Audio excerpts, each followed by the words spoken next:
मध्य प्रदेश की एसआईआर मध्य प्रदेश के booth level अधिकारियों के लिए बना मौत का द्वार, वही जनता के लिए बना जंजाल।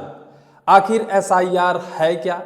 मतदाता सूची पुनर्निरीक्षण। सरकार द्वारा 21 साल बाद फिर से मध्य प्रदेश में मतदाता सूची पुनर्निरीक्षण प्रक्रिया चालू की गई है, जिसे कहा जाता है कि 4 नवंबर से और 4 दिसंबर तक बूथ लेवल अधिकारियों को यानी वीएलओ को एसआईआर पत्रक मतदाताओं के घर तक जाकर पहुंचाना है और उन्हें फिल कर बकायदा जमा करना है।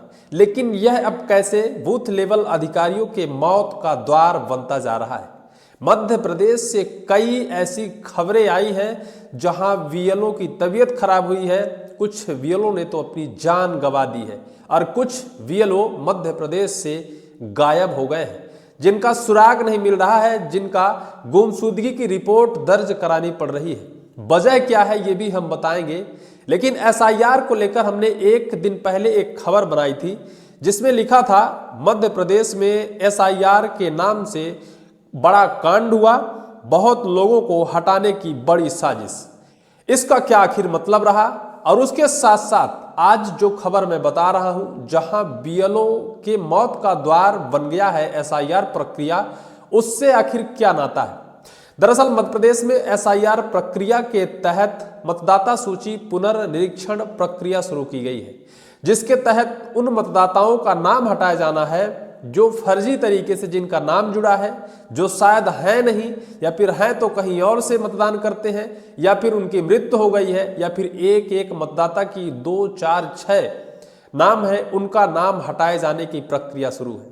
लेकिन पुनर्निरीक्षण की जो प्रक्रिया है इतनी जटिल है, जहां आज हम लोग डिजिटल युग में जी रहे हैं, जहां पेपरलेस फॉर्म फिल होते हैं, वहां आज मध्य प्रदेश और भारत सरकार ने एसआईआर प्रक्रिया को पेपर में फिल करवा रही है और पेपर के माध्यम से एसआईआर प्रक्रिया पूर्ण करने की पूरी प्रक्रिया बनाई गई है, जो अब मध्य प्रदेश की जनता ही नहीं, मध्य प्रदेश के बीएलओ के लिए भी जी का जंजाल तो बन ही गया है। लेकिन अब बीएलओ की मौत भी इसी एसआईआर प्रक्रिया के दबाव के कारण हो रहा है, क्योंकि आप लोग अगर खबरों से जुड़े होंगे तो हर दिन 2, 4, 6, 10, 20 ऐसे बीएलओ हैं जिनको उच्चाधिकारियों द्वारा सस्पेंड कर दिया जाता है। सस्पेंड करने की वजह यह होती है कि समय पर रातों दिन कोल्हू के बैल जैसे वो लोग काम नहीं कर पाए। इस समय ठंडी का सीजन है, रक्तचाप कम होता है, अगर दबाव ज्यादा हो, काम ज्यादा दे दिया जाए, जो शायद बीपी शुगर के मरीज लोग हैं उन लोगों को अगर ज्यादा दबाव दे दिया जाए, काम का ज्यादा बोझ दे दिया जाए और वो घर पर रात भर एसआईआर प्रक्रिया की छटनी करते हैं, फॉर्म फिल करते हैं और उसका पूरा सर्कुलेशन फिट करते हैं, अगर वो सही टाइम पर सो नहीं पाते हैं, सही टाइम पर जग नहीं पाते हैं, उनकी दिनचर्या सही नहीं हो रही है, तो आखिरकार उनके जीवन में दबाव आ रहा है और ये दबाव उनके जीवन को ले रहा है। एक नहीं कई ऐसी घटनाएं मध्य प्रदेश में घट चुकी हैं जब से एसआईआर प्रक्रिया शुरू हुई है। वही खबर मैं आज आपको बताने वाला हूं और ये भी बताऊंगा कि कैसे जब इस एसआईआर प्रक्रिया का बोझ जनता के ऊपर बढ़ा, चौतरफा जब आवाज उठने लगी, जब हम लोगों की तरफ से यह खबर बनाई जाने लगी कि लोगों को साजिश के तहत नाम काटने की प्रक्रिया शुरू हुई है, तो सरकार ने या फिर शायद है कि चुनाव आयोग ने इस पूरे काम को बीएलओ के सर मढ़ दिया। जो काम जनता को करना था, जो काम जनता अपने घर से या फिर अपने पहचान पत्र से निकाल कर बीएलओ को देना था, वो काम भी अब शायद है कि बीएलओ को करना पड़ रहा है। इस वजह से दबाव उनके ऊपर इतना ज्यादा हो गया है कि अब उनकी जान जाने लगी है। एक नहीं, दो नहीं, कई जाने जा चुकी हैं मध्य प्रदेश में, सिर्फ एसआईआर प्रक्रिया इतनी जटिल और इतना उनके ऊपर काम का दबाव कि इस दबाव की वजह से उनका हार्ट अटैक हो गया है। कई ऐसे बीएलओ, हालांकि जो बीएलओ हैं वो मध्य प्रदेश शिक्षा व्यवस्था को दुरुस्त करने के लिए वो सरकारी शिक्षक हैं और उन्हें शायद एक शिक्षा विभाग में इस वजह से पदस्थ किया गया है कि वो मध्य प्रदेश का भविष्य उज्जवल कर सके और मध्य प्रदेश के बच्चों का भविष्य उज्जवल कर सके, उन्हें पढ़ा लिखा सके। उन्हें नहीं पता था कि हम शिक्षक बन रहे हैं तो हमें शिक्षक नहीं, हमें चुनाव आयोग में लगा दिया जाएगा, एसआईआर जैसी प्रक्रिया ऐसी दे दी जाएगी कि शायद बॉर्डर पर खड़े उस सैनिक से भी ज्यादा दबाव हमारे सर पर होगा, 24-24 घंटे काम हमें करना होगा और फिर उसी काम की वजह से हमें कुर्बानी देनी पड़ेगी, हमारी जान चली जाएगी। शिक्षकों को लेकर शायद है कि सरकार थोड़ा एहतियात बरते, क्योंकि जो शिक्षक सुबह 10 से और 4 बजे तक काम करता है स्कूल में, शायद उसी टाइम पर वो काम कर पाए, बाकी टाइम उसे छुट्टी देनी होगी या फिर 24 घंटे में 10 घंटे का ही काम उसे दिया जाना होगा। अगर 24 घंटे में 10 घंटे की जगह 20 घंटे का काम उसे दे दिया जाएगा तो निश्चित तौर पर उसके ऊपर दबाव आएगा, दबाव की वजह से हार्ट अटैक होगा, दबाव की वजह से उसकी मौत भी होगी, जो आज हुई है। दरअसल मध्य प्रदेश की 3 ऐसी खबरें हैं जहां एक बीएलओ का हार्ट अटैक हुआ, जो अब भी अस्पताल में भर्ती है और जिंदगी और मौत की लड़ाई लड़ रहा है। दूसरा बीएलओ है जो हार्ट अटैक से शायद उसकी मौत हो चुकी है, अस्पताल तक गया, डॉक्टरों ने उसे मृत घोषित कर दिया।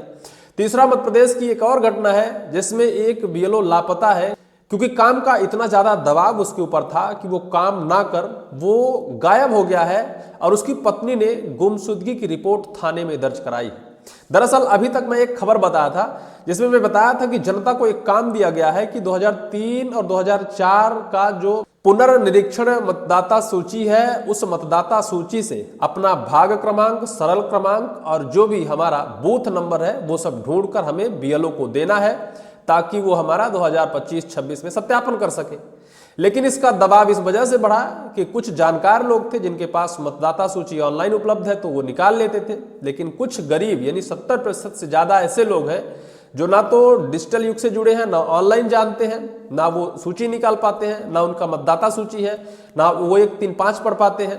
इसका मतलब ये है कि वो मतदाता सूची अगर नहीं दे सकते 2003-4 की तो फिर उनका नाम कटना तय हो जाता है। इसका मतलब 70% मतदाताओं का नाम कट जाएगा। सरकार के ऊपर दबाव बढ़ा चौतरफा, जब मीडिया से खबर आने लगी सरकार ने बीएलओ को यह काम दे दिया और कह दिया कि आप लोग 25-26 की सूची रखे हैं। एसआईआर प्रक्रिया के तहत जो मतदाता सूची 2003 और 4 में जारी हुई थी उसे आप लोग ऑनलाइन निकालिए, ऑनलाइन निकालकर उस व्यक्ति का नाम ढूंढिए और नाम ढूंढकर 2025-26 से सत्यापन करिए। किसी भी मतदाताओं को कोई परेशानी नहीं होनी चाहिए, यह आप लोगों का काम है। अब ये काम जब दे दिया गया तो एक मतदाता का नाम सत्यापन करने के लिए एक बीएलओ पहले 25-26 की सूची निकालेगा, फिर उससे उसका नाम निकालेगा, फिर 2003-4 से मतदाता सूची निकालकर फिर 2003 और 4 की मतदाता सूची निकालकर उसका नाम सत्यापन करेगा। सबसे जटिल प्रक्रिया यह है कि जो बहुएं आई हैं, जैसे जिसके घर में बहुएं आई हैं, उनकी मतदाता सूची वहां नहीं मिलेगी। उनका जो गृह जिला होगा, जो मायका होगा, वहां उनकी मतदाता सूची होगी। यह और सबसे ज्यादा जटिल काम है।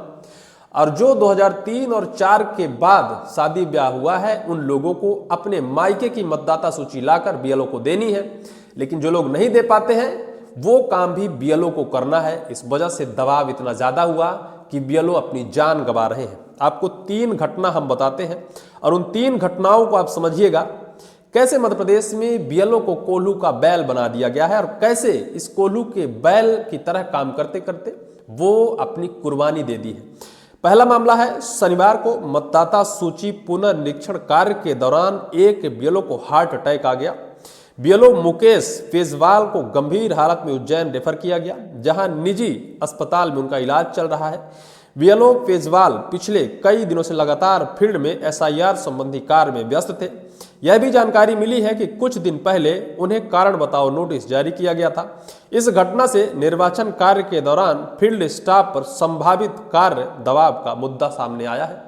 इनको हार्ट अटैक आया, संभावित है कि इन्हें कार्य का दबाव प्रशासनिक तौर पर दिया गया, इस वजह से इन्हें हार्ट अटैक आया। दूसरा मामला आपको बताता हूं, मांडीदीप के टीलाखेड़ी वार्ड बीएलओ रमाकांत पांडे की गुरुवार रात दिल का दौरा पड़ने से मौत हो गई। वे राहुल नगर झुग्गी बस्ती में पिछले 15 सालों से रह रहे थे। उनके बेटे ने बताया कि वो 4 रात सोए नहीं थे। देर रात तक phone, WhatsApp message, data entry, घर घर सत्यापन, ऑनलाइन मीटिंग ने उन्हें तोड़ दिया था। गुरुवार की रात भी उन्होंने ऑनलाइन मीटिंग अटेंड की थी। उनके बेटे अमित पांडे ने बताया कि वह बेंगलुरु में काम करता है। मां रेखा पांडे ने मुझे बताया कि देर रात तक मोबाइल पर निर्देश ले रहे थे, लगातार फोन बजता रहा। वे कहते थे कि किसी गलती पर सस्पेंड कर देंगे। गुरुवार रात मीटिंग खत्म होने पर कुछ ही मिनट बाद वो वॉशरूम गए तो वहां गिर पड़े। उन्हें मांडदीप और मिसरोद के बड़े अस्पताल भी ले जाया गया, वहां डॉक्टरों ने उन्हें मृत घोषित कर दिया। दूसरी सबसे बड़ी खबर है बीएलओ के लिए काल बन गया है एसआईआर। तीसरी घटना है मांडीदीप के ही एक बीएलओ नारायण सोनी 7 दिनों से लापता हैं। उनकी पत्नी ने सतलापुर थाने में गुमशुदगी की रिपोर्ट दर्ज कराई है। उन्होंने बताया है कि नारायण सोनी भोजपुर में शिक्षक थे, भव्य सिटी में निवास करते 15 नवंबर से घर से लापता हैं, बिना बताए घर से निकल गए हैं। यह है बीएलओ की पूरी व्यथा और यह है बीएलओ के लिए एसआईआर प्रक्रिया मौत का द्वार। हालांकि इसको लेकर सरकार से गुजारिश है कि इससे थोड़ा सरल किया जाए और बीएलओ के ऊपर थोड़ा दबाव कम दिया जाए, उन्हें सिर्फ 10 घंटे का काम दिया जाए, अगला काम नेक्स्ट डे करने को कहा जाए, डेट बढ़ाई जाए। लेकिन ऐसे अगर जो शिक्षक हैं मध्य प्रदेश में शिक्षा व्यवस्था दुरुस्त करने के लिए उन्हें मध्य प्रदेश सरकार ने बाकायदा नियुक्त किया है और उन्हें इस चुनाव की प्रक्रिया में शामिल कर और उनकी जान लिया जा रहा है, निश्चित तौर पर गलत है। समय बढ़ाया जाए, उन्हें कम टाइम दिया जाए, उनके ऊपर दबाव कम दिया जाए ताकि वो समय पर काम कर सकें और अपने जीवन को बचा सकें। इस पूरी वीडियो को लेकर आपकी क्या राय है, कमेंट सेक्शन पर कमेंट जरूर करिएगा।